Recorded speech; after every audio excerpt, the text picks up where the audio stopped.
धर्मांतरण की आड़ में देश विरोधी साजिश रचने वाला जिहादी छांगुर और उसके परिजनों पर योगी सरकार का ताबड़तोड़ एक्शन जारी है।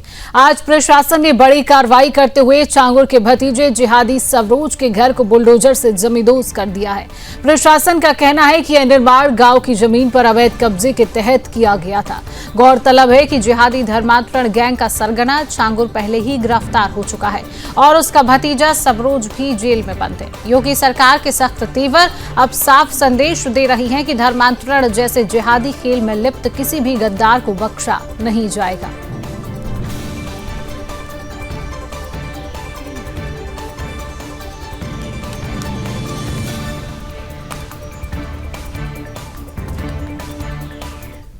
तो इसी खबर पर अधिक जानकारी लेंगे। हमारे साथ संवाददाता सुमित श्रीवास्तव लाइव जुड़ चुके हैं।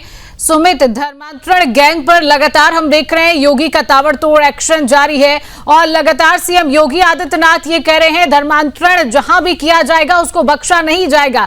लेकिन अब जिस तरीके से छांगुर के भतीजे का नाम भी सामने आया है कि वो अवैध कब्जा किए हुए था, अवैध घर उसका बना हुआ था, उस पर भी बुलडोजर की कार्रवाई वहां पर की गई है, क्या कुछ जानकारी?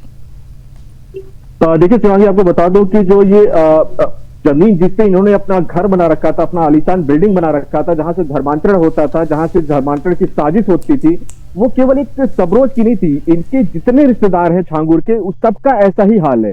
चाहे उसके साले के बेटे की बात करें जो शहाबुद्दीन हो, शहाबुद्दीन के अलावा अगर बात करें सवरोज है, आजमगढ़ में रहने वाला, उतरौला का रहने वाला है। तो आपको बता दूं कि ये इन सबकी जो जमीन है, इन सबकी अगर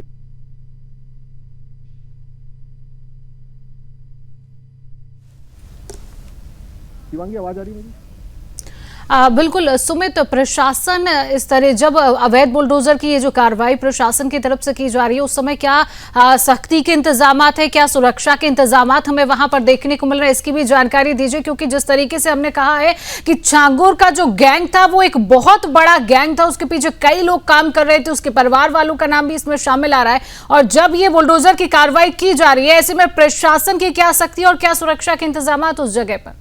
सुमित, बिल्कुल आपको बता दो शिवांगी कि जो इसका सवरोज का घर है जो वो आजमगढ़ डिस्ट्रिक्ट में पड़ता है। अब आजमगढ़ की अगर बात करें तो वहां पे जो अधिकांश आबादी की बात करें तो वो उनके ही मुस्लिमों की ही है। तो इसके चारों तरफ जो है मुस्लिमों की आबादी है, उसके जद्दोजहद प्रशासन को करना पड़ा। क्योंकि एसडीएम जो उसके सत्यपाल जी हैं उनसे भी बात हुई थी तो उन्होंने बताया था कि पुलिस प्रशासन बिल्कुल मुस्तैदी से वहां पे तैनात है, क्योंकि कुछ भी घटना घट सकती है। क्योंकि इसकी जो परते पर खुल रही है, जैसे जैसे खुल रही है वैसे वैसे पता चल रहा है कि कितने सरकारी जमीनों पर इन्होंने कब्जा कर रखा है।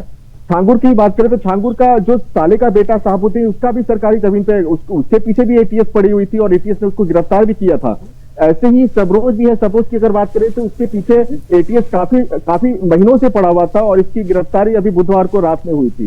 तो कह सकते हैं कि ये बहुत बड़ा राजदार था छांगुर का। और जब प्रशासन इसके ऊपर कार्रवाई कर रही है तो केवल एक सवरोज के ऊपर कार्रवाई नहीं हो रही है, इसके पीछे जितने हैं, जितने इसके रिश्तेदार हैं, जितने उन्होंने सरकारी जमीन पर कब्जा कर रखा है, उस सब पे कार्रवाई हो रही है और सबके घरों को बुलडोजर से गिराया जा रहा है। तो आपको बता दूं कि जिस तरह की इस समय कार्रवाई चल रही है उस समय प्रशासन बिल्कुल मुस्तैदी से कर रहा है। और चलिए, बिल्कुल सुमित, तमाम जानकारी साझा करने के लिए आपका बहुत बहुत धन्यवाद।